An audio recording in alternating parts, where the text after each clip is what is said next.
Aspirants welcome to our YouTube channel knowledge hub में आपका एक बार फिर से स्वागत है। क्वेश्चन है, which institution is planning to set up digital India trust agency to check illegal loan apps. देखो बहुत सी ऐप्स चल रही हैं जिसके आपको बोलेंगे मिनटों में लोन दिला देंगे और आपको ऐड भी देखते होंगे। तो ये जो लोन की ऐप है, इलीगल लोन जो देती है, उन ऐप्स को चेक करने के लिए एक डिजिटल इंडिया ट्रस्ट एजेंसी है। वो किसके द्वारा मतलब बनाई जाएगी? तो डिजिटल इंडिया ट्रस्ट एजेंसी है, इसका नाम है डिजिटा। डिजिटा का मतलब है DIG मतलब डिजिटल, और I का मतलब है इंडिया, TA का मतलब है trust agency. Digital India trust agency, इसका नाम है डिजिटा। और ये किसके द्वारा सेटअप करी जाएगी? ये करी जाएगी RBI के द्वारा, रिजर्व बैंक ऑफ इंडिया के द्वारा। ये जो साइबर क्राइम होता है, इलीगल लोन ऐप्स वगैरह जो आती हैं, उनको कंट्रोल करने के लिए। Which airport become the 14th airport in India to launch the DG यात्रा सिस्टम? डिजिटल यात्रा सिस्टम जो लॉन्च करने वाला 14वां जो एयरपोर्ट है वो कौन सा है जो डिजिटल यात्रा सिस्टम करेगा? और ये जो एयरपोर्ट है ये है मनोहर इंटरनेशनल एयरपोर्ट गोवा। ये मनोहर इंटरनेशनल एयरपोर्ट है, मनोहर पारिकर जो गोवा के पहले CM थे उनके नाम पर रखा गया है। मनोहर इंटरनेशनल एयरपोर्ट गोवा के अंदर है। ये 14th एयरपोर्ट बना है जो DG यात्रा सिस्टम चलाएगा। अच्छा, DG यात्रा सिस्टम है, ये लॉन्च किसने करी थी? ये करी थी मिनिस्टर ऑफ सिविल एविएशन, जो नागरिक उड्डयन जो मंत्रालय है उसके लिए मिनिस्ट्री ऑफ सिविल एविएशन उन्होंने लॉन्च करी थी। और इसका क्या काम है? फेशियल रिकॉग्नाइजेशन के लिए, ठीक है, टू वेरीफाई पैसेंजर आइडेंटिटी। चेहरे को स्कैन करेगा पैसेंजर की वेरिफिकेशन के लिए। क्वेश्चन है नेक्स्ट, हाल ही में किसने अदिति योजना लॉन्च करी है? Recently who has launched Aditi scheme? Aditi scheme की पहले फुल फॉर्म देखिए, ADITI। अदिति स्कीम है acing development of innovative technologies with iDEX. Acing development of innovative technology with iDEX launch की गई है डिफेंस मिनिस्टर राजनाथ सिंह। तो ये किसने लॉन्च करी है? डिफेंस मिनिस्टर जो हमारे हैं राजनाथ सिंह, उनके द्वारा ये लॉन्च की गई है Aditi scheme, acing development of innovative technology with IDX। और इसके एम क्या है? Boost innovation in defence technology, और एलोकेशन है 750 करोड़ के अमाउंट का। ये है अदिति स्कीम। अदिति स्कीम की फुल फॉर्म जरूर याद कर लेना, acing development of innovative technology with IDX। Who won Laureus sportsman of the year award 2024? Laureus sportsman of the year 2024 का पुरस्कार किसने जीता था? स्पोर्ट्समैन ऑफ द ईयर पूछा गया है। तो स्पोर्ट्समैन की बात करें तो वो है नोवाक जोकोविक, जो बीच में है, ये इन्होंने जीता था sports man of the year award 2024, Laureus sportsman of the year award. Novak Djokovic tennis player हैं। अगर पूछे स्पोर्ट्स वुमेन कौन थी, तो स्पोर्ट्स वुमेन है आइटेना बोनमेटी। आइटेना बोनमेटी फुटबॉल से है, ये है वो। और अगला है breakthrough of the year award, और वो है जूड बेलिंगम, फुटबॉल से। ये जो लास्ट में दिखा रखे इधर, यह है जूड बेलिंगम, ठीक है। ये तीनों नाम आपको दिखा रखे हैं। Sportsman of the year Novak Djokovic, sports women यह है आइटेना बोनमेटी, और breakthrough of the year यह है जूड बेलिंगम, फुटबॉल से है। Which country become 32nd member of NATO? NATO का 32वां देश सदस्य कौन सा बना है? तो ये देखिए इधर स्वीडन है, ये बना है स्वीडन, जो है ये नाटो का 32nd मेंबर बना है स्वीडन। नाटो का मतलब है North Atlantic Treaty Organisation. North Atlantic Treaty Organisation ये वर्ल्ड का सबसे बड़ा मिलिट्री अलायंस है। और इसकी फॉर्मेशन कब हुई थी? 1949 में, नाटो की। नॉर्थ अटलांटिक ट्रीटी ऑर्गेनाइजेशन, जो रसिया यूक्रेन विवाद है वो नाटो की वजह से ही हुआ है। यूक्रेन ने कहा था हम नाटो में मिलेंगे, रशिया ने मना कर दिया था, इस वजह से उनका विवाद हुआ था। नाटो का हेडक्वार्टर पूछे तो ये है बेल्जियम के अंदर, ब्रुसेल्स के अंदर। बेल्जियम की राजधानी है ब्रुसेल्स, वहाँ पर नाटो का हेडक्वार्टर है। नाटो में पहले 31 मेंबर थे, 32 मेंबर 32 मेंबर हो चुके हैं। 32वां मेंबर बना है स्वीडन और 31 मेंबर था फिनलैंड, ये ध्यान रखना। 32 बना स्वीडन, 31 था फिनलैंड। क्वेश्चन है which country become first country to roll out new meningitis vaccine. जो मेनिंजाइटिस जो वैक्सीन है उसको पेश करने वाला पहला देश कौन सा है? मेनिंजाइटिस की जो नई वैक्सीन है उसको पेश करने वाला पहला देश कौन सा बना है? तो मेनिंजाइटिस के लिए वो बना है नाइजीरिया। नाइजीरिया ने न्यू मेनिंजाइटिस जो बीमारी होती है बच्चों के, उसके लिए एक नई वैक्सीन बना ली है और इसका नाम है MEN5CV। MEN ये मेनिंजाइटिस की शॉर्ट फॉर्म है 5CV। ये रिकमेंड की गई थी वर्ल्ड हेल्थ ऑर्गेनाइजेशन WHO के द्वारा। Protect people against 5 strain of meningococcus bacteria. Meningococcus जो बैक्टीरिया है इससे होता है ये मेनिंजाइटिस। WHO ने अप्रूवल दी थी। वैक्सीन का नाम है MEN5CV। और ये बीमारी होती क्या है? मेनिंजाइटिस बीमारी क्या होते हैं? ये inflammation of the brain and spinal cord, दिमाग और जो स्पाइनल कोड है इसका नियंत्रण कम हो जाता है। तो India's first multipurpose green hydrogen pilot project inaugurated in which state.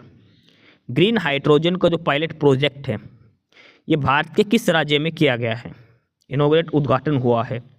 Green hydrogen pilot project का उद्घाटन किस राज्य के अंदर हुआ है? ये भारत का पहला मल्टीपर्पज है और इसका उद्घाटन हुआ है हिमाचल प्रदेश के अंदर। कहाँ पर हुआ है? हिमाचल प्रदेश। ग्रीन हाइड्रोजन का मोस्ट इंपॉर्टेंट क्वेश्चन बनेगा, ध्यान रखना।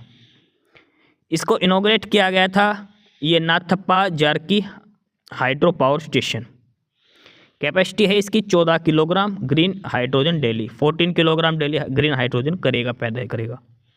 ठीक है, नाथप्पा झाकरी हाइड्रो पावर स्टेशन है, यहाँ पर इसको इनॉग्रेट किया गया था green hydrogen pilot project. Question है जो है वर्ल्ड मलेरिया डे, विश्व मलेरिया दिवस कब मनाया जाता है? तो विश्व मलेरिया दिवस जो मनाया जाता है ये है 25 अप्रैल को। 25 अप्रैल को विश्व मलेरिया दिवस मनाया जाता है। थीम क्या थी अब की बार की 2024 वाले की? Accelerating the fight against malaria for a more equitable world. Accelerating the fight against malaria for a more equitable world.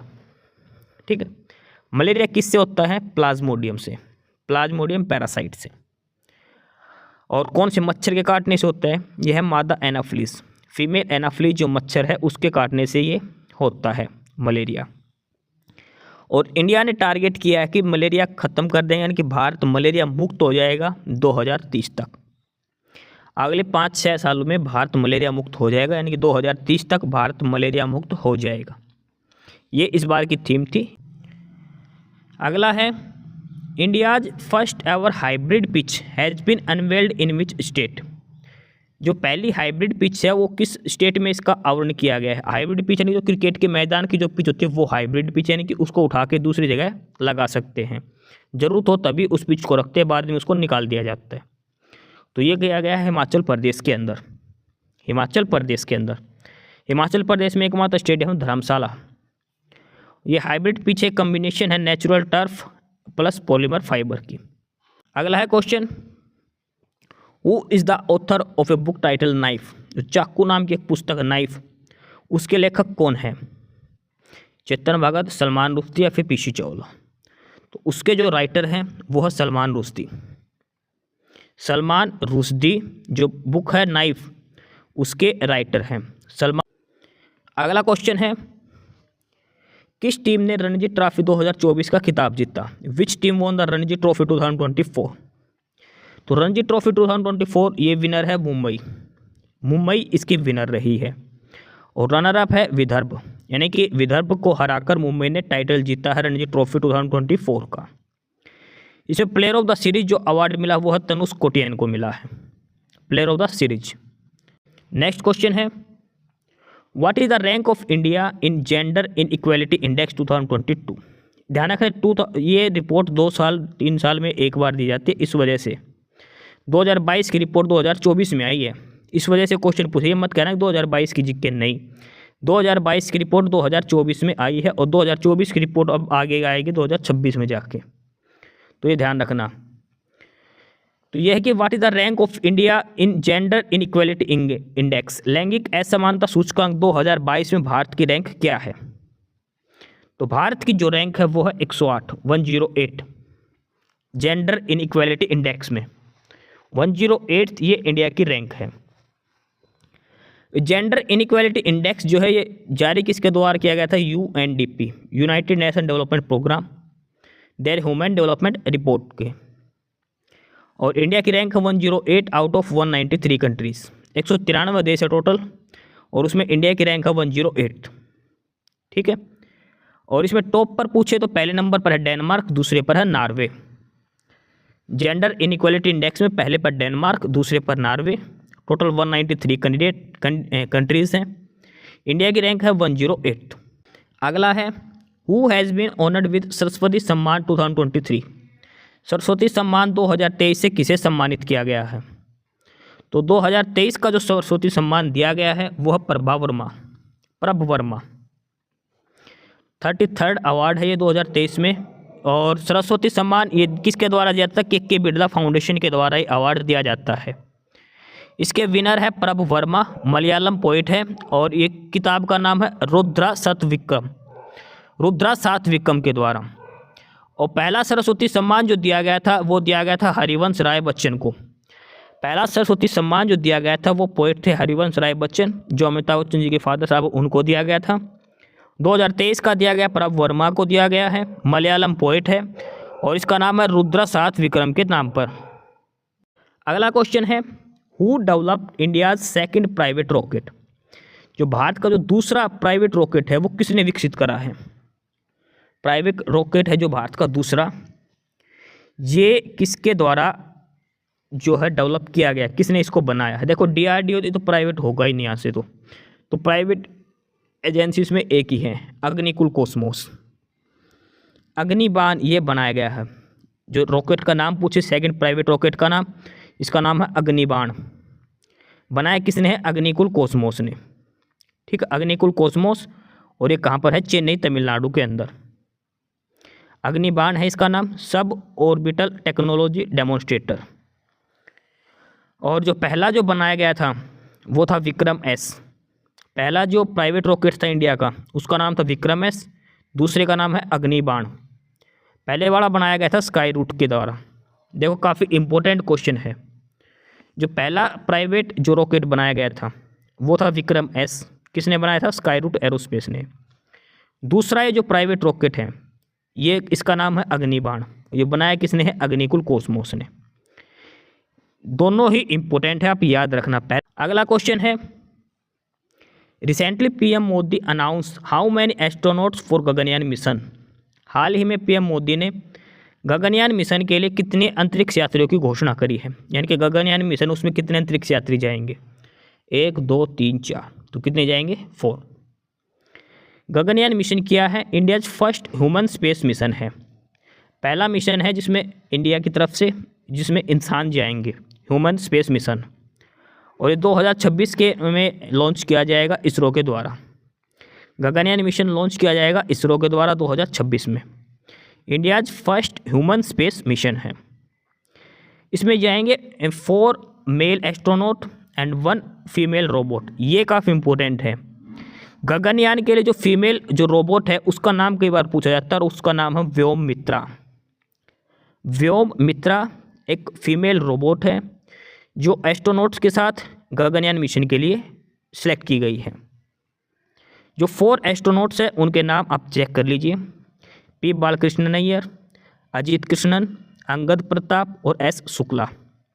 ये 4 एस्ट्रोनॉट्स हैं, ठीक है, जो गगनयान मिशन के लिए सिलेक्ट किए गए हैं। लॉन्च होगा 2026 के एंड तक। अगला है, which country signed an agreement with ISRO to support the Gaganyaan mission. जो गगनयान मिशन जाएगा तो इसमें इसरो को किस देश ने सपोर्ट करा है, किस देश ने इसरो को सपोर्ट करा है इस गगनयान मिशन के लिए, एक एग्रीमेंट साइन करा है और वो है ऑस्ट्रेलिया। ऑस्ट्रेलिया ने इसरो के साथ एक एग्रीमेंट साइन करा। क्वेश्चन है Sela tunnel has been constructed in which city. Sela जो सुरंग है उसका निर्माण किस राज्य में किया गया है। सैला टनल है असम, उत्तराखंड, अरुणाचल प्रदेश और त्रिपुरा। तो जो सैला जो सुरंग है इसका निर्माण जो किया गया है वो किया गया है अरुणाचल प्रदेश के अंदर। सैला सुरंग कहाँ पर है, ये सैला टनल अरुणाचल प्रदेश के अंदर है। और जो सैला टनल है ये है connectivity between Guwahati and Tawang जो अरुणाचल प्रदेश के अंदर है। सैला सुरंग है ये दो सिटीज़ को जोड़ती है, गुवाहाटी यानी कि असम को अरुणाचल प्रदेश से, तवांग और गुवाहाटी के बीच में कनेक्शन पॉइंट है सैला सुरंग। ठीक है, किसके द्वारा बनाई गई है, constructed by BRO border roads organisation के द्वारा, inaugurated by prime minister Modi ji और कॉस्ट है 825 करोड़। ये सारी डिटेल है सैला सुरंग के बारे में अरुणाचल प्रदेश के अंदर। क्वेश्चन है who has been awarded with Abel Prize 2024। Abel Prize 2024 जो मैथमेटिक्स के क्षेत्र में दिया जाता है किसको दिया गया था अब की बार। तो अब की बार जो दिया गया था वो गया था माइकल तालग्रांड को। माइकल तालग्रांड को एबल प्राइज 2024 जो मैथमेटिक्स अवार्ड बोलते हैं इसको, ये दिया गया था। और ये किसके द्वारा दिया जाता है, ये है the Norwegian academy of science and letters. Next question है रिसेंटली सेंट्रल गवर्नमेंट लॉन्च उन्नति scheme for the development of. केंद्र सरकार ने हाल ही में उन्नति स्कीम एक लॉन्च करी है। ये किस चीज़ के लिए है उन्नति स्कीम। तो सबसे पहले आपको उन्नति स्कीम की फुल फॉर्म चेक कर लेना उन्नति, और इसका नाम है उत्तर पूर्व ट्रांसफॉर्मेटिव इंडस्ट्रियलाइजेशन। उत्तर पूर्व ट्रांसफॉर्मेटिव इंडस्ट्रियलाइजेशन स्कीम है ये। और इंडस्ट्रियलाइजेशन स्कीम का मतलब है किसके लिए है, इंडस्ट्रीज़ के लिए। नॉर्थ ईस्ट के जो स्टेट है उनके लिए लाई गई है ये। नॉर्थ ईस्ट के स्टेट में इंडस्ट्रीज है उनको ट्रांसफॉर्मेशन के लिए उन्नति स्कीम ये लाई गई है, लॉन्च की गई है यूनियन कैबिनेट के द्वारा। ये लॉन्च की गई है development of industries and generation of employment in the state of north east region. जो नॉर्थ ईस्ट एरिया है जो इंडिया का, वहाँ पर उन्नति स्कीम लाई गई है इंडस्ट्रीज के लिए। और ये उन्नति स्कीम किस मिनिस्ट्री के लिए है, अगर मिनिस्ट्री की बात करें तो ये है ministry of commerce and industry. Ministry of commerce and industry के लिए है। और इसका बजट रखा गया है 10,037 करोड़, 10,037 करोड़ उन्नति स्कीम के लिए, ministry of commerce and industry. ठीक है, उत्तर पूर्व ट्रांसफॉर्मेटिव इंडस्ट्रियलाइजेशन स्कीम। अगला क्वेश्चन है what was the theme of India 78th independence day celebration. जो 78वां स्वतंत्रता दिवस जो समारोह बनाया गया था यानी कि 15 अगस्त 2024 को, उसकी थीम क्या थी। तो उसकी जो थीम थी वो थी विकसित भारत। विकसित भारत ये थी 78वां जो स्वतंत्रता दिवस मनाया गया था 2024 को, उसकी थीम थी। ठीक है, विकसित भारत ये इसकी थीम थी। फ्लैग जो झंडा किसने फहराया था red, prime minister Modi ji ने फहराया था वहाँ पर 11वें बार लगातार। ठीक है, फ्लैग होस्ट किया था PM मोदी जी ने 11th टाइम कंटिन्यू। और सबसे ज़्यादा अगर कोई पूछे कि लाल किले पर झंडा किसने फहराया है, तो जो भारत के पहले प्रधानमंत्री जवाहरलाल नेहरू, उन्होंने सबसे ज़्यादा बार तिरंगा फहराया लाल किले पर 17 बार। और मोदी जी ने कितनी बार फहराया कंटिन्यू, 11 बार। और PM मोदी जी ने स्पीच कितनी मिनट का दिया था, 98 मिनट का इन्होंने स्पीच दिया था, सबसे बड़ा स्पीच दिया था। और यहाँ से इन्होंने एक नया अभियान लॉन्च हुआ था, एक पहले जो सेलिब्रेट हुआ था, हर घर तिरंगा अभियान 9 अगस्त से लेकर 15 अगस्त तक। 9 अगस्त से लेकर 15 अगस्त तक हर घर तिरंगा अभियान मनाया गया था 78वें स्वतंत्रता दिवस समारोह पर। अगला है who successfully tested long range glide bomb name Gaurav. Gaurav नाम के एक लंबी दूर का ग्लाइडर बॉम्ब है, इसका सफलतापूर्वक परीक्षण किया है। किसने किया है ये, गौरव नाम का, ध्यान रखना गौरव एक बॉम्ब है, लंबी दूरी का ग्लाइडर बॉम्ब है ये। और इसका सफलतापूर्वक प्रशिक्षण किसने किया है, टेस्ट किसने किया है? इसरो, HAL, DRDO या फिर स्काईरूट एरोस्पेस ने। तो ये जो किया गया है ये किया गया DRDO के, Defence Research Development Organisation. DRDO ने इसका टेस्ट किया है गौरव का। गौरव क्या है? ये एक 1000 kilo 1000 kilo class long range glide bomb है। ये एक बॉम्ब है, ग्लाइड बॉम्ब 1000 kg का है ये। और ये टेस्ट किया गया था from Su-30 Mk1 fighter jet से। किस जेट से इसको छोड़ा गया था? जो जोट है Su-30 Mk1 से। DRDO ने उड़ीसा के तट पर इसका सफलतापूर्वक प्रशिक्षण किया था। क्वेश्चन है, who has launched IBCA? IBCA, सबसे पहले हम IBCA की फुल फॉर्म चेक करते हैं। IBCA क्या है? International Big Cat Alliance. IBCA है इंटरनेशनल बिग कैट अलायंस। इसका इनॉर्गेशन किया था प्राइम मिनिस्टर मोदी जी ने। International Big Cat Alliance IBCA, और इसका हेडक्वार्टर है न्यू दिल्ली के अंदर। इसका काम क्या है? For conservation of 7 big cats, 7 जो बड़े कैट्स हैं, जो कैट की जो प्रजाति है, बिल्ली की प्रजाति, उनके कंजर्वेशन के लिए। अब बिल्ली की प्रजाति में कौन कौन से वो आपको बता देते हैं। सबसे पहले है tiger, lion, leopard, snow leopard, चित्ता, जैगुआर और प्यूमा। ये जो 7 तरह के जो बिल्ली की ही प्रजाति के हैं, सातों के सातों, ठीक है। Tiger, lion, leopard, snow leopard, चित्ता, जैगुआर और प्यूमा, ये 7 जो बिग कैट है, इनके कंजर्वेशन के लिए, इनको बचाने के लिए IBCA International Big Cat Alliance. और इसमें जो है मेंबर हैं वो अब तक 16 कंट्रीज़ इसमें शामिल हो चुके हैं। ये है वो 7, आपको उनको सभी के अगर आप फेस देखने हो तो जैगुआर है, स्नो लेपर्ड है, चित्ता है, लॉयन है, ये सारे हैं इसमें, आप चेक कर लेना। 7 जो बड़े कैट फैमिली के हैं ये, और 16 देश IBCA के मेंबर बन चुके हैं। अगला क्वेश्चन है, world's first Vedic clock has been established in which city? विश्व की पहली वैदिक घड़ी किस शहर में स्थापित की जाएगी?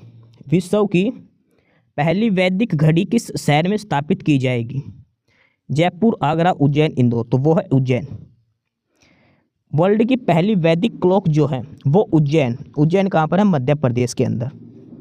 और यहाँ इसका नाम है विक्रमादित्य वैदिक क्लॉक। विक्रमादित्य वैदिक क्लॉक, और इसका उद्घाटन किया है PM मोदी ने। क्वेश्चन है, what is the rank of India in international intellectual property index? IIPA के अंदर इंडिया की रैंक, IIPI के अंदर इंटरनेशनल इंटेलेक्चुअल प्रॉपर्टी इंडेक्स के अंदर इंडिया की रैंक क्या है? अंतर्राष्ट्रीय बौद्धिक संपदा सूचकांक। अंतर्राष्ट्रीय बौद्धिक संपदा सूचकांक 2024 में भारत की रैंक क्या है? तो अंतर्राष्ट्रीय बौद्धिक संपदा सूचकांक में भारत की जो रैंक की अगर हम बात करें तो भारत की रैंक है इसमें 42, 42वीं। अच्छा, ये international IP index, intellectual property index जारी कौन करता है? ये करता है US chamber of commerce. US chamber of commerce के द्वारा जारी की जाती है। पहले नंबर पर है USA, दूसरे पर है UK, तीसरे पर है फ्रांस। इंडिया है 42वें नंबर पर। International intellectual property index 2024। Question है, who has been appointed as the chairperson of Lokpal? Lokpal का अध्यक्ष किसे नियुक्त किया गया है? तो लोकपाल के जो नए अध्यक्ष बनाए गए हैं ये, और इनका जो नाम है वो है अजय माणिकराव खानविलकर। अजय माणिकराव, इनको बनाया गया है लोकपाल का नया अध्यक्ष। लोकपाल क्या है? It is an anti corruption body for central government. ठीक है, लोकपाल आया कैसे? तो सबसे पहले 2011 में अन्ना हजारे ने और केजरीवाल ने अनशन करा था। उसके बाद 2014 में लोकपाल और लोकायुक्त एक्ट आया था। 2019 में पहला जो लोकपाल जो चेयरमैन बनाया था वो बनाया था पिनाकी चंद्र घोष को। पहला लोकपाल जो चेयरमैन था वो बनाया था पिनाकी चंद्र घोष। वर्तमान में है अजय माणिकराव। ये आपको ध्यान रखना है। लोकपाल सेंटर में और स्टेट में होता है लोकायुक्त। सेंट्रल गवर्नमेंट में जो होता है वो होता है लोकपाल, और स्टेट में बोलते हैं इनको लोक आयुक्त। किर स्टारमर किस देश के नए प्रधानमंत्री बने हैं? किर Starmer become new prime minister of which country? Option है जापान, जर्मनी, यूके और इंडोनेशिया। तो किर स्टारमर जो है और वो यूके यानी कि यूनाइटेड किंगडम के न्यू प्राइम मिनिस्टर बने हैं। और अगर पॉलिटिकल पार्टी की बात की जाए, किस पॉलिटिकल पार्टी से बिलोंग करते हैं, तो वो है लेबर पार्टी। ठीक है। और इनसे पहले जो किर स्टारमर है, इनसे पहले जो पीएम थे वो थे ऋषि सुनक यूके के, और जो पहले फर्स्ट इंडियन ओरिजिन पीएम थे, पहले भारतवंशी जो प्राइम मिनिस्टर बने थे यूके के, वो थे ऋषि सुनक। उनको रिप्लेस करके अभी नए बने हैं किर स्टारमर। ठीक है, ये आप देख लेना। और जो यूनाइटेड किंगडम जो है, इनकी कैपिटल है लंदन, और लंदन किस रिवर के किनारे पर है? थेम्स रिवर के किनारे पर। ये भी छोटी छोटी बातें हैं जो आपको ध्यान रखनी है। और यह है कि आदित्य L1 मिशन कब लॉन्च किया जाएगा? What is the name of first Indian solar mission? अच्छा, 2 क्वेश्चन है। क्वेश्चन पहले पूछा गया कि what is the name of first Indian solar mission, जो इंडिया ने पहला सोलर मिशन लॉन्च किया है उसका नाम क्या है? तो उसका नाम जो है वो है Aditya L1। Aditya L1 solar mission है जो इंडिया ने लॉन्च किया है। और ऊपर क्वेश्चन है कि आदित्य L1 मिशन लॉन्च कब किया गया? तो आदित्य L1 ये लॉन्च कब किया गया, इसमें देखते हैं हम। सबसे पहले तो देखते हैं कि न्यूज़ में क्यों है फिलहाल आदित्य L1 के बारे में। तो why in is complete first halo orbit around L1 है लॉन्ग रेंज पॉइंट, जो आपको दिखाऊंगा मैं आगे एक बार। On 2 July takes 178 days. और इसको लॉन्च किया गया था PSLV C57 रॉकेट से। आदित्य L1 जो मिशन है इसको लॉन्च किससे किया गया था अगर पूछ ले, तो वो है PSLV C57 जो है उस रॉकेट से ये लॉन्च किया गया था। और ये इंडिया का पहला मिशन है जो सूरज की स्टडी करेगा, यानी कि सोलर एटमॉस्फेयर की स्टडी करने के लिए। Aditya L1 designed and developed by ISRO. अब इसमें पूछा लॉन्च डेट क्या है, तो ये लॉन्च किया गया था 2 सितंबर 2023। आदित्य L1 जो मिशन है, सोलर मिशन है, जो इंडिया का पहला सोलर मिशन है, ये 2 सितंबर 2023 को लॉन्च किया गया था। और इसका बजट है लगभग 400 करोड़। इसरो ने इसको लॉन्च किया था 400 करोड़ में। ये बजट जो मिशन है आदित्य L1 ये लॉन्च किया गया था इसरो की तरफ से 2 सितंबर 2023 को। PSLV C57 रॉकेट से ये लॉन्च किया गया था।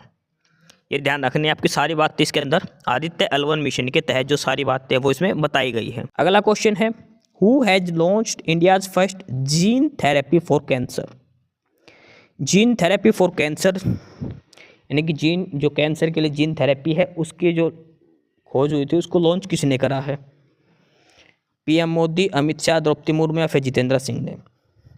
तो ये जो लॉन्च किया गया था ये भारत के प्रेसिडेंट है द्रौपदी मुर्मू जी, इनके द्वारा किया गया है। India's first gene therapy for cancer launch by President Droupadi Murmu. कहाँ पर? IIT बॉम्बे के अंदर। दिस ट्रीटमेंट नेम है CAR-T cell therapy. CAR-T cell therapy दी गई है। जीन थेरेपी फॉर कैंसर इसका नाम है CAR-T cell therapy. IIT Bombay ने ये बनाई है और प्रेसिडेंट द्रौपदी मुर्मू जी ने इसको लॉन्च किया था। It modify patients on T cell. Patient की जो T सेल होती है उसको मॉडिफाई करती है। Which recognise and attack cancer cell, जो कैंसर सेल पर अटैक करेंगी। भारत ने किस देश के साथ मैत्री अभ्यास का आयोजन किया? इंडिया कनेक्टेड मैत्री एक्सरसाइज 2024 विद विच कंट्री? मैत्री एक्सरसाइज 2024 किस देश के साथ हुई थी? तो ये हुई थी इंडिया और थाईलैंड के बीच में। भारत और थाईलैंड के बीच में मैत्री एक्सरसाइज हुई थी। ठीक है, ज्वाइंट मिलिट्री एक्सरसाइज है ये, JME joint military exercise between Indian Army and Royal Thai Army. Thailand की जो आर्मी है रॉयल थाई आर्मी और इंडियन आर्मी, उनके बीच में ये हुई थी Maitree exercise 2024। Next question, nomadic elephant. Nomadic elephant 2024 जो एक्सरसाइज है किस किस देश के बीच में हुई थी? India and which country? जो एक्सरसाइज है एक नोमैडिक एलिफेंट 2024 भारत और किस देश के बीच में आयोजित की गई थी? जापान, चाइना, मंगोलिया, फिर फ्रांस। तो नोमैडिक एलिफेंट जो एक्सरसाइज है जॉइंट मिलिट्री एक्सरसाइज है और ये इंडिया और मंगोलिया के बीच में कंडक्ट की गई थी। इंडिया और मंगोलिया के बीच में एक्सरसाइज आयोजित हुई थी नोमैडिक एलिफेंट 2024। और इसके अगर पूछ ले कहाँ पर हुई थी, इसकी लोकेशन पूछ ले तो ये है उमरोई। उमरोई कहाँ पर है? मेघालय के अंदर। उमरोई मेघालय में जॉइंट मिलिट्री एक्सरसाइज हुई थी इंडिया एंड मंगोलिया के लिए। नाम क्या था? नोमैडिक एलिफेंट 2024 की है। Air India to set up South India largest flight training school in which state? दक्षिण एशिया का सबसे बड़ा फ्लाइट जो ट्रेनिंग स्कूल है वो किस स्टेट में लगाया जाएगा एयर इंडिया के द्वारा? बिहार, गोवा, महाराष्ट्र या फिर मध्य प्रदेश। जो फ्लाइट ट्रेनिंग स्कूल है जो एयर इंडिया सेटअप करेगी साउथ एशिया का सबसे लार्जेस्ट है और वो होगा महाराष्ट्र स्टेट के अंदर। कहाँ किया जाएगा? महाराष्ट्र के अंदर। और लोकेशन क्या है इसकी? अमरावती डिस्ट्रिक्ट है महाराष्ट्र के अंदर, वहाँ पर यह किया जाएगा। टोटल इन्वेस्टमेंट होगी 200 करोड़ की टोटल इन्वेस्टमेंट इसमें रहने वाली है फ्लाइट ट्रेनिंग स्कूल की। साउथ एशिया का सबसे लार्जेस्ट रहेगा महाराष्ट्र स्टेट के अंदर ये। नेक्स्ट क्वेश्चन है SEBX2 क्या है? एक नाम दिया गया है SEBX2। ये क्या है जो रिसेंट में न्यूज़ में थी? एक ये बॉम्ब है या सबमरीन है, एयरक्राफ्ट है, मिसाइल है? SEBX2 ये क्या है? ये एक बॉम्ब है, एक एक्सप्लोजिव है ये। ठीक है, SEBEX एक इंडिया का नया एक्सप्लोजिव है, मोस्ट पावरफुल बॉम्ब है ये। इसको डेवलप किसके द्वारा किया गया है? EEL के द्वारा। EEL यानी कि इकोनॉमिक एक्सप्लोजिव लिमिटेड। जो SEBEX2 है, SEBEX2 ये इकोनॉमिक एक्सप्लोजिव लिमिटेड EEL के द्वारा ये बनाया गया था, डेवलप किया गया था मेक इन इंडिया इनिशिएटिव के तहत। ये एक मोस्ट पावरफुल बॉम्ब है जो इंडिया ने डेवलप किया है SEBEX, ये ध्यान रखना। Next question, who has been appointed as CBDT chairman? CBDT का जो नया अध्यक्ष वो कौन बना है? CBDT की फुल फॉर्म क्या है? Central board of direct taxes. Central board of direct taxes, ये भी कोई बार क्वेश्चन पूछा जाता है CBDT की फुल फॉर्म क्या है? तो इसकी फुल फॉर्म है central board of direct taxes. इसका फंक्शन क्या है? CBDT administrates direct taxes such as income tax, corporate tax and wealth tax. ठीक है, वेल्थ टैक्स। और ये जो CBDT की जो ये होती है ये हेड, इसका जो हेड कौन होता है? चेयरमैन इसका हेड होता है। तो CBDT का नया चेयरमैन जो बना है, ये बने हैं चेयरमैन, और इनका क्या नाम है? रवि अग्रवाल। रवि अग्रवाल है जो CBDT के नए चेयरमैन बनाए गए हैं। CBDT की फुल फॉर्म याद रख लेना, central board of direct taxes. और इसके अंदर कौन कौन से टैक्स आते हैं? इनकम टैक्स, कॉरपोरेट टैक्स और वेल्थ टैक्स। ये इसके इंपॉर्टेंट टैक्स है जो डायरेक्ट टैक्स। अगला क्वेश्चन है 16वें वित्त आयोग का अध्यक्ष किसे बनाया गया है? Who has been appointed as the chairman of 16th Finance Commission? ये काफ़ी इंपॉर्टेंट है। तो चेयरमैन जो बनाया गया है वो बनाया गया है अरविंद पनघड़िया को। अरविंद पनघड़िया 16वें वित्त आयोग के अध्यक्ष इनको बनाया गया है। ये जो 16 फाइनेंस कमीशन के बारे में अगर हम बात करें तो constituted by the president of India under article 280। Finance commission कौन से आर्टिकल में है? 280 के अंदर है। और it defines financial relation between central government and state government. इसमें एक चेयरमैन है और 4 मेंबर होते हैं। फर्स्ट कमीशन जो आया था वो 1951 में इस्टेब्लिश किया गया था। पहला जो वित्त आयोग जो है वो हुआ था 1951 के अंदर। ठीक है, वित्त आयोग की स्थापना हुई थी 1951 के अंदर। अगला question, when is world hepatitis day celebrated every year? प्रत्येक वर्ष वर्ल्ड हेपेटाइटिस डे, विश्व हेपेटाइटिस दिवस कब मनाया जाता है?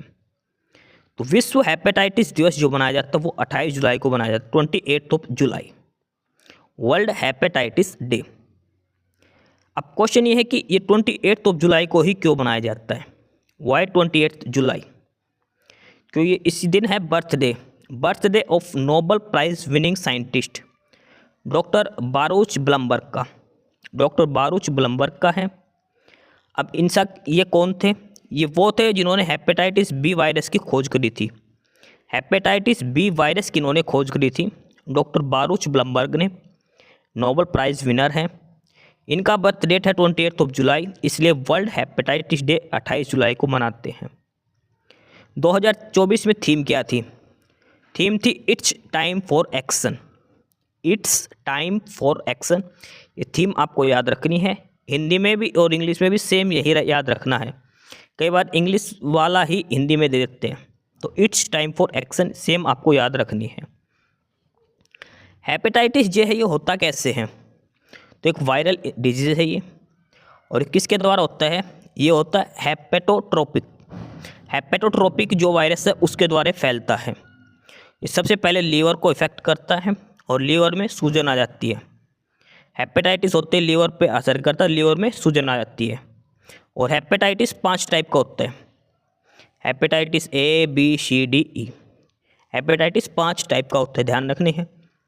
ठीक है, एक ही क्वेश्चन में करंट अफेयर के इस क्वेश्चन के अंदर सारी स्टेटमेंट, सारी डिटेल्स आपको प्रोवाइड करवाई गई हैं, ताकि आपको एक्स्ट्रा तैयारी करने की ज़रूरत ना पड़े। एक ही क्वेश्चन के अंदर आपके साइंस भी कवर हो जाए, करंट अफेयर भी, स्टैटिक जीके भी, सारा पोर्शन जो है जीके का वो इसमें कवर हो जाएगा। ठीक है, तो वर्ल्ड हेपेटाइटिस डे 28 जुलाई को डॉक्टर बारूच ब्लमबर्ग, जिन्होंने हेपेटाइटिस वायरस की खोज करी थी, इसलिए। Which country won maximum medal at 2024 Asian wrestling championship? Asian जो रेसलिंग चैम्पियनशिप जो हुई थी, कुश्ती प्रतियोगिता हुई थी एशियन की, उसमें सबसे ज़्यादा मेडल किसने जीते? तो वो जीते हैं जापान ने। सबसे ज़्यादा मेडल किसने जीते हैं? जापान ने। 2024 एशियन रेसलिंग चैम्पियनशिप कहाँ पर हुआ था? ये किर्गिस्तान के अंदर, बिश्केक के किर्गिस्तान के अंदर ये आयोजित हुआ था 2024 एशियन रेसलिंग चैम्पियनशिप। फर्स्ट जो कंट्री है वो है जापान, सेकंड है ईरान। जापान ने टोटल 18 मेडल जीते हैं, सेकंड पर है ईरान। और इसमें इंडिया की रैंक अगर पूछ ले, पहले पर जापान, इंडिया की रैंक है 9th, और इंडिया ने टोटल 9 मेडल जीते हैं, 4 सिल्वर और 5 ब्रॉन्ज, कोई भी 0 गोल्ड था इंडिया का। जो रेसलिंग जो था एशियन रेसलिंग 2024, इसमें इंडिया के 0 gold, 4 silver, 5 bronze, total 9 medal थे। सिल्वर किसने जीता था? उदित। सिल्वर अभिमन्यु, विक्की, इन्होंने ब्रॉन्ज जीता था। ये इंपॉर्टेंट विनर है जो आपको ध्यान रखने हैं। Wrestling championship 2024 Asia wrestling championship में भारत की 9वीं रैंक थी और 9 ही मेडल भारत को मिले थे। अगला क्वेश्चन है, world first Om shape temple inaugurated in which state? विश्व का पहला ओम आकार के मंदिर का उद्घाटन किस राज्य में हुआ है? ओम आकार का, ये देखो ओम आकार का ये एक मंदिर बनाया गया है, और ये बना है राजस्थान के पाली डिस्ट्रिक्ट के अंदर। पहला मंदिर है जो ओम के आकार का ऐसे बनाया गया है, और ये है राजस्थान के पाली डिस्ट्रिक्ट के अंदर। टेम्पल का नाम है ओम आकार टेम्पल, नागर शैली में ये बनाया गया है। अगला क्वेश्चन है, who is the new union home secretary of India? Bharat के नए केंद्रीय गृह सचिव कौन हैं? Union home secretary of India ये कौन बने हैं? और ये जो बने हैं ये नाम है गोविंद मोहन। भारत के जो नए होम सेक्रेटरी जो बने, यूनियन होम सेक्रेटरी इनके केंद्र में गृह सचिव जो बने हैं वो है गोविंद मोहन। ठीक है, यानी कि ये सब के इसके अंदर सारी आते, CRPF, CISF, BSF और सेंट्रल पुलिस ऑर्गेनाइजेशन, इन सभी। World's oldest solar calendar has been discovered in which country? किस देश के अंदर सबसे पुराना सोलर कैलेंडर खोजा गया है? सबसे पुराना सोलर कैलेंडर किस देश के अंदर खोजा गया है? फ्रांस, सीरिया, तुर्की या फिर यूके, उत्तराखंड यानी कि यूनाइटेड किंगडम। तो जो खोजा गया है वो है तुर्की के अंदर, तुर्की देश। ओल्डेस्ट सोलर कैलेंडर ये है टर्की के अंदर, तुर्की देश के अंदर। ये इसकी लोकेशन बताई गई, लगभग कितना साल पुराना है? 13,000 साल पुराना ये खोजा गया है। अगला क्वेश्चन है, who has been appointed as new director of Enforcement director? ED जो बोलते हैं, शॉर्ट में तो छापा मारती है। ED के जो नए डायरेक्टर है वो कौन बनाए गए हैं? तो ED के जो नए डायरेक्टर बनाए गए वो है राहुल नवीन।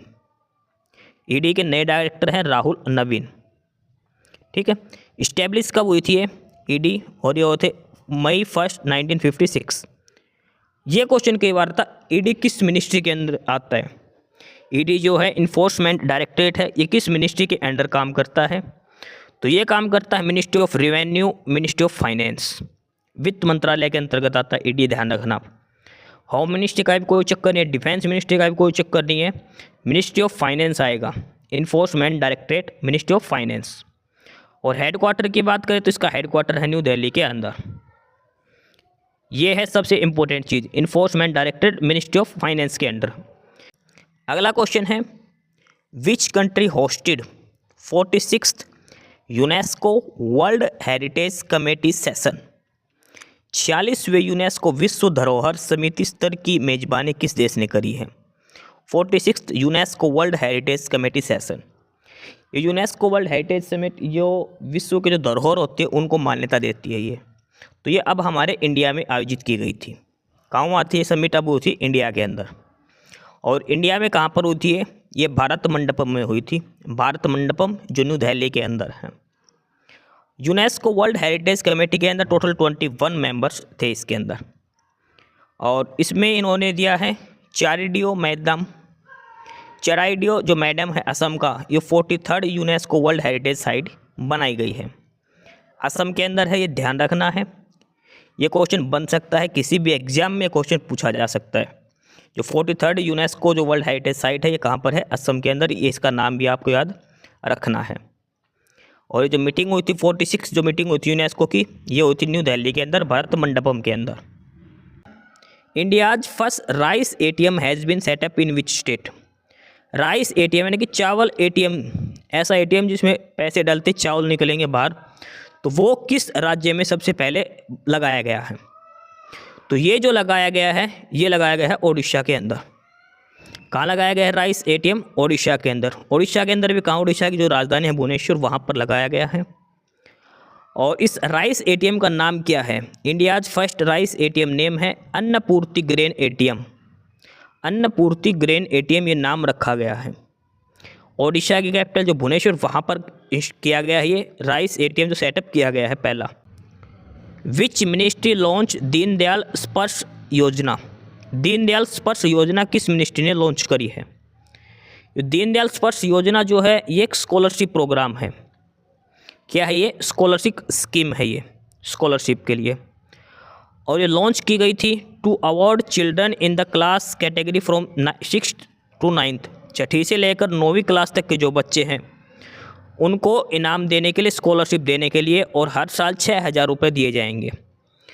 Every year 6,000 rupees per year इनको दिए जाएंगे स्कॉलरशिप के लिए, दीनदयाल स्पर्श योजना के तहत। और ये जो लॉन्च की गई थी ये थी Ministry of communication. Ministry of Communication के द्वारा दीनदयाल स्पर्श योजना है ये लॉन्च की गई थी, मिनिस्ट्री ऑफ कम्युनिकेशन। और डिपार्टमेंट का नाम है Department of Post, Ministry of Communication के अंडर में है। नेक्स्ट क्वेश्चन है, who has been appointed as new Cabinet Secretary of India? देखो वो होम सेक्रेटरी पूछा था, होम सेक्रेटरी बने थे गोविंद मोहन। ये पूछा है जो कैबिनेट सेक्रेटरी किसे बनाया गया है? तो जो नया कैबिनेट सेक्रेटरी जो बना है वो है टीवी सोमनाथन। ये नया कैबिनेट सेक्रेटरी अपॉइंट किए गए हैं। ये top most executive official and senior most civil servant, सबसे बड़े जो उच्च स्तर के IAS अधिकारी होता है, जो सबसे बड़ा जो IAS अधिकारी होता है सेंटर में, उसको बनाया जाता है कैबिनेट सेक्रेटरी। टेन्योर है इनका 4 साल का। ये डायरेक्ट प्रेसिडेंट और PM को रिपोर्ट करते हैं। अगला क्वेश्चन है, Yamini Krishnamurthy who recently passed away was related to which dance form? ये यामिनी कृष्णामूर्ति जी हैं, इनका हाल ही में निधन हो गया। ये कौन से डांस करती थी? कथक, भरतनाट्यम, कुचिपुड़ी, या फिर भरत और कुचिपुड़ी दोनों? तो यामिनी जो कृष्णमूर्ति है ये भरतनाट्यम और कुचिपुड़ी दोनों के लिए जानी जाती हैं। यामिनी कृष्णमूर्ति भरतनाट्यम और कुचिपुड़ी, ये इंडियन क्लासिकल डांसर थी। भरतनाट्यम और कुचिपुड़ी दोनों ही ये करती थी। भरतनाट्यम कहाँ का है? तमिलनाडु का। कुचिपुड़ी कहाँ का डांस है? आंध्र प्रदेश का। इनको पद्मश्री अवार्ड मिला था, पद्म भूषण मिला था, और 2016 में पद्म विभूषण भी इनको दिया गया है। यामिनी कृष्णामूर्ति को तीनों ही पद्म अवार्ड दिए जा चुके, पद्मश्री, पद्म भूषण और पद्म विभूषण। ये काफ़ी इंपॉर्टेंट क्वेश्चन बनता है। नेक्स्ट क्वेश्चन है, what is the name of indigenously developed train collision avoidance system? Bharat ने एक विकसित किया है कि जो ट्रेन की जो टक्कर होती है उसको बचाने का एक सिस्टम लॉन्च किया है इन्होंने। ट्रेन कोलिजन अवॉइडेंस सिस्टम है, जिससे ट्रेन दुर्घटना होने से बच जाएगी। अगर एक ही पटरी पर दो ट्रेनें आ गई तो भी उनका एक्सीडेंट नहीं होगा, अलर्ट हो जाएंगे, पहले ही पता लग जाएगा। तो वो कौन सा सिस्टम इन्होंने, जो कौन सी प्रणाली है जो डेवलप करी है, तो उसका नाम है कवच। कवच जो इंडियन रेलवे के लिए है, ताकि ट्रेन एक्सीडेंट ना हो। ये खासकर होता सर्दी में, धुंध की वजह से, फॉग की वजह से, जब सामने दिखाई नहीं देता, कुछ नहीं पता होता उस समय। ये एक ऐसा सिस्टम है जिससे पहले ही अगर कुछ सामने ऑब्जेक्ट होगा तो अलर्ट हो जाएंगे, अलार्म हो जाएगी। यह है ऑटोमेटेड ट्रेन प्रोटेक्शन सिस्टम है। Railway ministry to rule out Kavach 4 by 2025 developed by RDSO। ये किसके द्वारा डेवलप की थी? RDSO, Research Design and Standard Organisation, Lucknow के अंदर है, उसके द्वारा डेवलप की गई थी। कवच जो है ये डेवलप किसके द्वारा किया गया था? RDSO के द्वारा। टेक्नोलॉजी क्या है? Automatically apply brake when two train come face to face on the same line. अगर दो ट्रेनें आमने सामने आ जाए एक ही लाइन पर, एक ही ट्रैक पर, तो ऑटोमेटिक ब्रेक अप्लाई हो जाएंगे दोनों ट्रेन की। Which state government launch MUA scheme? MUA जो योजना है वो किस राज्य ने करी है, किस राज्य सरकार ने MUA योजना शुरुआत करी है? तो वो जो स्टेट है वो है उत्तर प्रदेश। यूपी के जो CM है उन्होंने लॉन्च करी है MUA स्कीम। MUA स्कीम का फुल फॉर्म क्या है? मुख्यमंत्री युवा उद्यमी विकास अभियान। मुख्यमंत्री युवा उद्यमी विकास अभियान, ये फुल फॉर्म है MUA की। मुख्यमंत्री युवा उद्यमी विकास अभियान स्कीम है for the upliftment of young entrepreneurs, launch by UP CM Yogi Adityanath. Every year 1 lakh young entrepreneurs और provide interest free loan up to 5 lakh. 5 lakh तक का इंटरेस्ट फ्री लोन प्रोवाइड किया जाता है। जो MUA स्कीम है यूपी की, इसमें 5 लाख तक का लोन प्रोवाइड किया जाता है, इंटरेस्ट फ्री लोन, युवाओं को कोई भी अपना एंटरप्रेन्योर स्टार्टअप करने के। क्वेश्चन है, after serving for 15 years Sheikh Hasina resigned as PM of Bangladesh. She was belongs to which political party? Sheikh Hasina ने 15 साल बाद रिजाइन दे दिया बांग्लादेश से, वो भाग गई थी वहाँ से। तो पूछा है कि शेख हसीना किस पार्टी से बिलोंग करती है। क्वेश्चन आ सकता है, काफ़ी इंपॉर्टेंट है। बांग्लादेश में जो हिंसा चल रही है चर्चा में है, तो क्वेश्चन यही बनेगा कि शेख हसीना किस पॉलिटिकल पार्टी से है। तो शेख हसीना जी की जो पॉलिटिकल पार्टी वो है आवामी लीग। आवामी लीग से वो बिलोंग करती है। पॉलिटिकल पार्टी याद रखना इसका। सबको पता है शेख हसीना बांग्लादेश की PM थी, भाग गई है वो, लेकिन उसको ये नहीं पता किसी को किस पॉलिटिकल पार्टी से, तो वो है आवामी लीग। और ये रीजन दे रहा है कि वहाँ पे मास प्रोटेस्ट हुए थे, ठीक है, आर्मी ने अपना कंट्रोल कर लिया इस वजह से। अब उसके बाद बांग्लादेश में जो अंतरिम सरकार बनी है, जो एंटरिम गवर्नमेंट जो है, उसका जो हेड है वो कौन बने हैं फिर अब? Who is leading Bangladesh interim government? और वो है मोहम्मद यूनुस। मोहम्मद यूनुस है ये बांग्लादेश एंटरिम, जो अंतरिम सरकार है बांग्लादेश की, उसके अध्यक्ष हैं, उसका नेतृत्व कर रहे हैं मोहम्मद यूनुस। और इनको नोबेल पीस प्राइज़ भी मिला था 2006 के अंदर, शांति पुरस्कार मिल चुका है इनको 2006 के अंदर। और किस वजह से? जो ग्रामीण बैंक हैं उसके लिए। क्वेश्चन ये पूछा गया था एक बार, जो ग्रामीण बैंक है सबसे पहले किसकी देन है? तो ये देन है मोहम्मद यूनुस की। इसके लिए इनको नोबेल पीस पुरस्कार भी मिला था, और ये है बांग्लादेश के, ये ध्यान रखना है। बांग्लादेश के प्रेसिडेंट कौन बने हैं? और वो है मोहम्मद शहाबुद्दीन। मोहम्मद शहाबुद्दीन ये बांग्लादेश के राष्ट्रपति हैं। मोहम्मद यूनुस के बारे में ये चीज़ जरूर ध्यान रखना, ग्रामीण बैंक के लिए इनको 2006 में नोबेल पीस पुरस्कार दिया गया था। इंडिया के देखो ये है बांग्लादेश, ये बांग्लादेश हो गया। इंडिया के 5 स्टेट है जो बांग्लादेश के साथ बाउंड्री टच करते हैं डायरेक्ट। सबसे पहले है वेस्ट बंगाल, ये सारा वेस्ट बंगाल है, ये ऊपर तक का सारा पश्चिम बंगाल है, ये सबसे ज़्यादा बाउंड्री पश्चिम बंगाल करता है। ये मेघालय की कंप्लीट बाउंड्री हो गई नीचे, ये इधर का एरिया है, ये असम के द्वारा टच करता है इधर से और इधर से, ठीक है। ये इधर त्रिपुरा टच करता है, और ये कुछ हिस्सा है जो मिजोरम का भी टच करता है, ठीक है, ये इधर से ये मिजोरम टच करता है सारा बांग्लादेश को। क्वेश्चन ये पूछा गया था कि कौन सा स्टेट है जो बांग्लादेश को 2 बार टच करता है, तो वो है असम। असम एक ऊपर से भी टच करता है और एक इधर से भी। असम 2 बार अपनी बाउंड्री टच करता है बांग्लादेश के साथ। सबसे ज़्यादा बाउंड्री शेयर करता है वेस्ट बंगाल। ये सारा ऊपर से नीचे तक इधर लेफ्ट साइड का सारा जो एरिया है ये वेस्ट बंगाल बांग्लादेश के साथ टच करता है। अगला है question, when is national Space day celebrated every year? राष्ट्रीय अंतरिक्ष दिवस प्रत्येक वर्ष कब मनाया जाता है? नेशनल स्पेस डे जो है हर साल बनाया जाता है, कौन सी डेट को बनाया जाता है? तो ये बनाया जाता है 23 अगस्त को। 23 अगस्त को। अब 23 अगस्त की डेट क्यों है? क्योंकि 23 अगस्त 23 अगस्त 2023 Chandrayaan 3 spacecraft launch on lunar south pole. Chandrayaan 3 mission है वो लॉन्च किया गया था 23 अगस्त को, 23 अगस्त 2023, 23 अगस्त 2023 को चंद्रयान 3। तब से हम 23 अगस्त को राष्ट्रीय अंतरिक्ष दिवस यानी कि नेशनल स्पेस डे के रूप में मनाया जाता है। India become 4th country successfully landed on moon surface after USA, Russia और चाइना। भारत जो है विश्व में 4था देश बन गया था, अमेरिका, रूस और चाइना के बाद, जिसने चांद पर सफलतापूर्वक लैंडिंग कर ली। अमेरिका, रूस और चाइना के बाद भारत बन गया था 4था देश जिसने चांद पर सफलतापूर्वक लैंडिंग कर ली है चंद्रयान 3 के तहत। और जिस पॉइंट पर लैंड किया था चंद्रयान 3 उस पॉइंट का नाम रखा गया था शिव शक्ति पॉइंट। क्या नाम था? शिव शक्ति पॉइंट। जो नेशनल स्पेस डे की थीम क्या है 2024 में? वह touching lives while touching the moon. Touching lives while touching the moon, ये थीम रखी गई है। Next question, Novak Djokovic won which medal at Paris 2024 Olympic? Paris 2024 में जो ओलंपिक हुए हैं उसमें नोवाक जोकोविक ने कौन सा मेडल जीता है? Gold, silver, bronze. तो इन्होंने जीता था गोल्ड मेडल।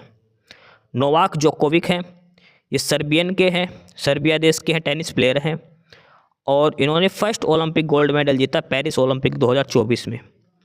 किसको हराकर, यानी कि सिल्वर मेडल किसने जीता था? वो जो है कार्लोस अल्कराज ने। ये क्वेश्चन पूछा जा सकता है। गोल्ड मेडल सबको याद है नोवाक जोकोविक, अगर सिल्वर मेडल पूछ ले तो कार्लोस अल्कराज ने। मेंस सिंगल टाइटल इवेंट में इन्होंने जीता था। Novak Djokovic gold. और गुड्स एंड सर्विस यानी कि GST day observe every year. प्रत्येक वर्ष जीएसटी दिवस कब मनाया जाता है? जीएसटी दिवस प्रत्येक वर्ष कब मनाया जाता है? 1 जुलाई, 2 जुलाई, 3 जुलाई, 5 जुलाई। तो जीएसटी जो है ये रिप्लेस किया गया था, जो पहला जो इनडायरेक्ट टैक्स होते हैं उनको रिप्लेस करके जीएसटी आया था। और सबसे पहले जीएसटी जो इंडिया में लागू किया गया था 1 जुलाई 2017 को। जुलाई 1 2017 को जीएसटी इम्प्लीमेंट हुआ था, तो इसलिए जीएसटी डे मनाया जाता है 1 जुलाई को। जीएसटी डे कब मनाया जाता है? 1 जुलाई को जीएसटी डे मनाया जाता है। और इंडिया में जो टैक्स स्लैब है ये 5 टैक्स स्लैब दी गई है नए जीएसटी के अंदर। 0%, 5%, 12%, 18 और 28%। ये 5 स्लैब है। कई बार क्वेश्चन ये भी पूछा गया है कि जो न्यू जीएसटी है, जो इनडायरेक्ट है, जो पहले इनडायरेक्ट टैक्सों की जगह जीएसटी आए तो उसमें कितनी स्लैब्स हैं? तो जीएसटी के अंदर 5 स्लैब दी गई है। जीएसटी काउंसिलिंग क्या है? कॉन्स्टिट्यूशनल बॉडी है ये, ध्यान रखना। ये कॉन्स्टिट्यूशनल संवैधानिक निकाय है ये। और आर्टिकल कौन सा है इसका? जीएसटी का आर्टिकल है 279A। ये सारे क्वेश्चन है ये पॉलिटी के अंदर पूछे जाते हैं, आपको ध्यान रखने छोटे छोटे से। जीएसटी काउंसिल है ये कॉन्स्टिट्यूशनल संवैधानिक बॉडी है। किस आर्टिकल के तहत? आर्टिकल 279A के तहत। आर्टिकल 279A के तहत। और जीएसटी जब आया था कौन सा संविधान संशोधन हुआ था? 101 101वां संविधान संशोधन 101 कॉन्स्टिट्यूशनल अमेंडमेंट एक्ट 2016 के तहत जीएसटी आया था 1 जुलाई 2017 को। Which film won the best film award eight Oscar 2024? Oscar 2024 में सर्वश्रेष्ठ फिल्म का पुरस्कार किस फिल्म ने जीता है? ऑस्कर 2024 में तो जो विनर है, जो टीम, जो मूवी, उसका नाम है ओपनहाइमर। ओपनहाइमर जो फिल्म है उसको बेस्ट फिल्म अवार्ड दिया गया था ऑस्कर 2024 के अंदर। 96th एकेडमिक अवार्ड और ऑस्कर अवार्ड 2024। और इसमें सारी डिटेल दे रखी है। बेस्ट एक्टर पूछे तो सिलियन मुर्फे। बेस्ट फिल्म ओपनहाइमर, इसी फिल्म के एक्टर हैं जो बेस्ट एक्टर है जिसको अवार्ड दिया गया है। बेस्ट एक्ट्रेस है Emma Stone, Poor Things movie से। बेस्ट डायरेक्टर है क्रिस्टोफर नोलन, ओपनहाइमर, यानी कि ओपनहाइमर ने 3 अवार्ड जीते हैं लगातार, best actor, best director, best film का। बेस्ट एक्ट्रेस है Emma Stone. India's first tri service common defence station has been built in which state. Tri service जो कॉमन डिफेंस स्टेशन है, यानी कि यहाँ पर एक ऐसा बनाया गया एयरफोर्स, नेवी और आर्मी तीनों का ही कंबाइंड एक डिफेंस स्टेशन बनाया गया है। किस सिटी के अंदर ये सबसे पहला बनाया गया है? तो ये जो बनाया गया फर्स्ट कॉमन डिफेंस स्टेशन ये है मुंबई के अंदर, मुंबई महाराष्ट्र के अंदर, ठीक है, फॉर इंडियन आर्मी, नेवी और एयरफोर्स के लिए। इसका मेन टारगेट क्या है, इसका एम क्या है? To consolidate all facilities and resources of the 3 services, तीनों ही सर्विसेज को एक ही साथ, इनके रिसोर्स वगैरह एक साथ करना, ठीक है, एयरफोर्स, नेवी और आर्मी के लिए कॉमन डिफेंस स्टेशन बनाया गया मुंबई के अंदर। Shompen tribe recently in news preliminary resides in which region. जो शोम्पेन जनजाति है जो हाल ही में खबरों में है, किस क्षेत्र में रहती है? शोम्पेन जो जनजाति है, शोम्पेन ट्राइब, ये किस क्षेत्र में रहती है? द्वीप आइलैंड, नेत्रानी आइलैंड, लक्षद्वीप आइलैंड या फिर ग्रेट निकोबार। तो जो शोम्पेन जो जनजाति है ये काफ़ी ख़त्म होने वाली जनजाति है। अच्छा, ये न्यूज़ में क्यों है? क्योंकि हाल ही में इन्होंने लोकसभा में पहली बार वोट डाला है। जो लोकसभा जो चुनाव हुए हैं 2024 के अंदर, तो शोम्पेन जनजाति है जिसने पहली बार इन्होंने अपना वोट डाला है। और 2011 की जनगणना के अनुसार इनकी टोटल जनसंख्या थी 229 टोटल। नेक्स्ट क्वेश्चन है, global hepatitis report 2024 recently released by which organisation.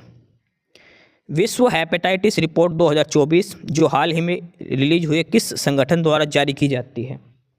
हमने अभी पढ़ा था वर्ल्ड हेपेटाइटिस के बारे में, और वो 23 जुलाई को मनाया जाता था क्योंकि वो जो साइंटिस्ट थे ओपनहाइमर, उनका जो जन्मदिन था उस वजह से। तो ये पूछा है किस मिनिस्ट्री ने ये लॉन्च की, किस ऑर्गेनाइजेशन ने लॉन्च करी है ग्लोबल हेपेटाइटिस रिपोर्ट।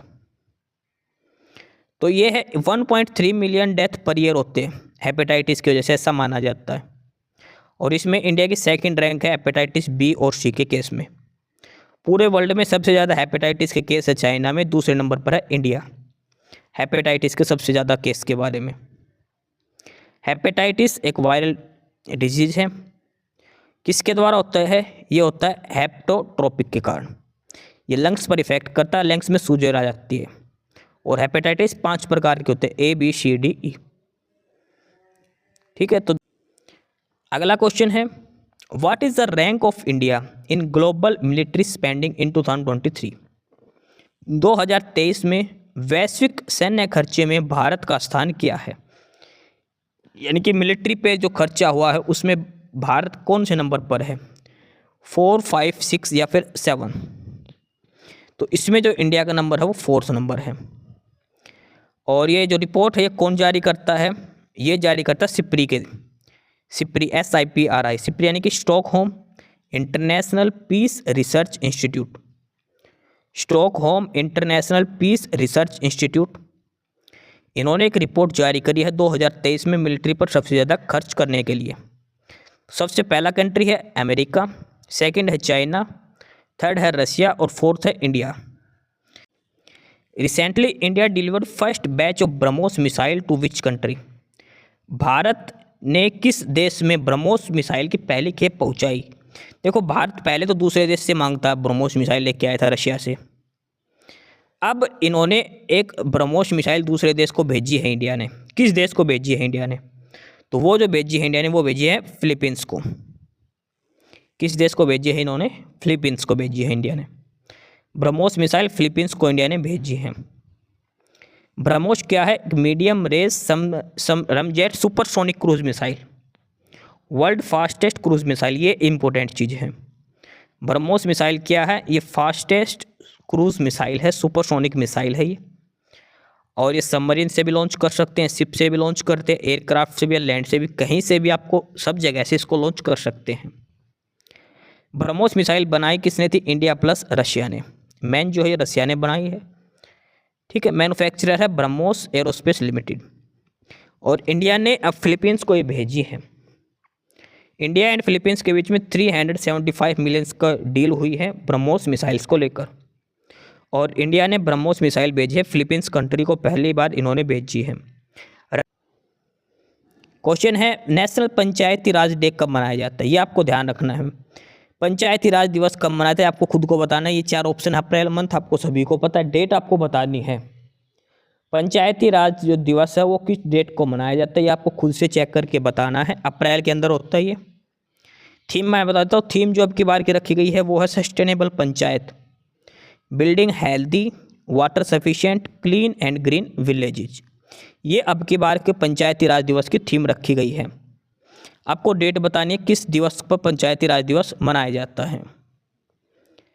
इसके साथ साथ पंचायती राज के बारे में छोटी सी डिटेल्स है वो बता देता हूँ एक बार। पंचायती राज अगर संविधान में पूछे कौन से अनुच्छेद में है तो 243 ए से लेकर 243 ओ तक, ए से लेकर ओ तक 243 का आर्टिकल 243 ए से लेकर ओ तक पंचायती राज है। 73rd अमेंडमेंट जो 73 और संविधान संशोधन हुआ था 1992 में, भाग 9 में ये जोड़ा गया था पंचायत को, ठीक है। ये सारे पॉलिटिक्स रिलेटेड है, ध्यान रखना। 73rd अमेंडमेंट हुआ था 1992 में, 1992 में। इसमें भाग 9 जोड़ा गया था संविधान में, पंचायत का संबंधित है।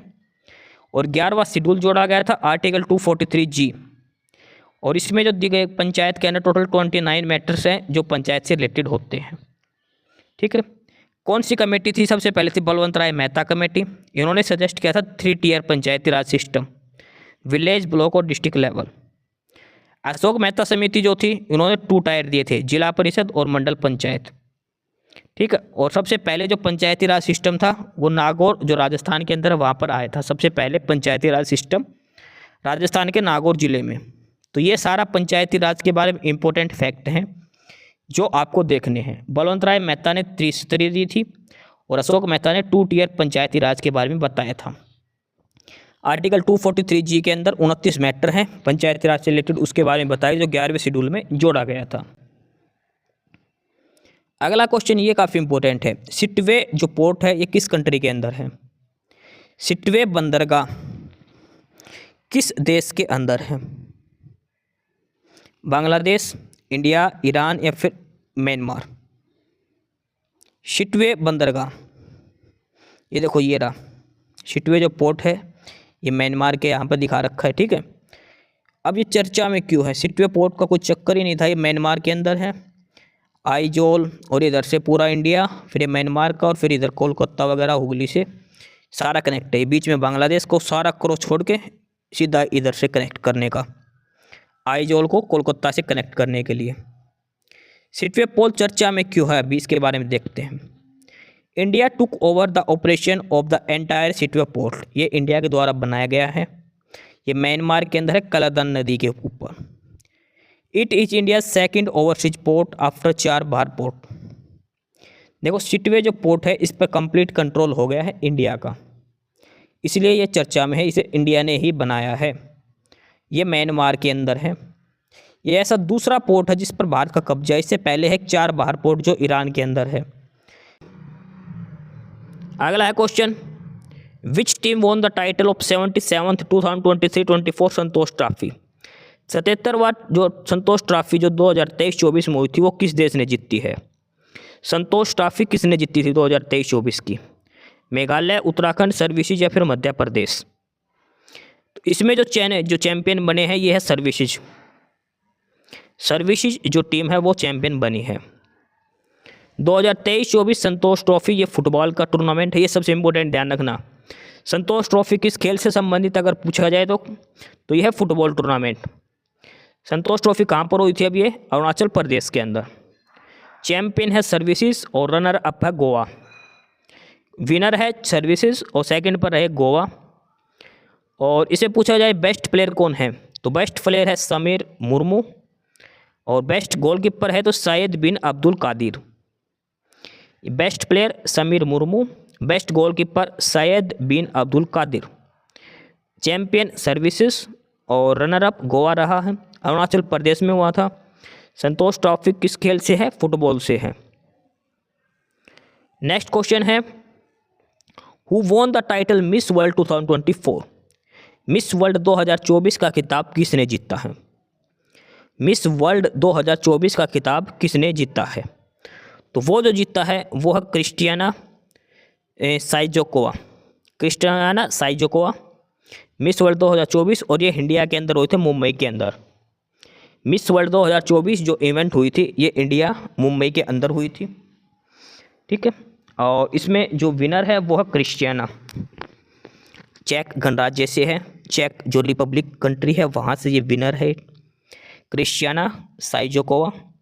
और रनर अप जो है, रनर अप भी जरूर याद रखना, रनर अप पूछने लगते हैं आजकल एग्जाम में, और वो है यास्मीना जैटोना लेबनान से। ये है चेक स्टेट से, चेक रिपब्लिक से विनर। जो रनर अप है ये लेबनान कंट्री से बिलोंग करती हैं। यह है क्रिस्टियाना 2024 मिस वर्ल्ड। अगला क्वेश्चन है, who has been named as new chairman of ICC? ICC यानी कि इंटरनेशनल क्रिकेट काउंसिल, और इसके नए अध्यक्ष कौन बने हैं? तो जो पहले बीसीआईसी के हेड थे जय शाह, वो ही अब आईसीसी के नए अध्यक्ष बनाए गए हैं। जय शाह जो पहले बीसीआईसी के अध्यक्ष थे, अब उनको आईसीसी का चेयरमैन बनाया गया है, ठीक। आईसीसी क्या है? International cricket council. कब हुई थी इसकी स्थापना? 1909 के अंदर। हेडक्वार्टर कहाँ है? दुबई के अंदर। टोटल 108 देश इसके मेंबर हैं। एस्पिरेंट्स, यही था आज की इस वीडियो में आपके लिए, ठीक है। और बाकी अगर कुछ नहीं समझ में आया या कुछ पूछना हो या फिर किसी स्पेसिफिक टॉपिक पे पूछना हो, वीडियो बनवानी हो, तो आप कमेंट बॉक्स में कमेंट कर सकते हैं, ठीक है। बाकी आप हमारा चैनल नॉलेज हब को सब्सक्राइब जरूर करें, अपने फ्रेंड्स को रिकमेंड करें, और वीडियो को लाइक करें, शेयर करिए, जुड़े रहिए हमारे साथ।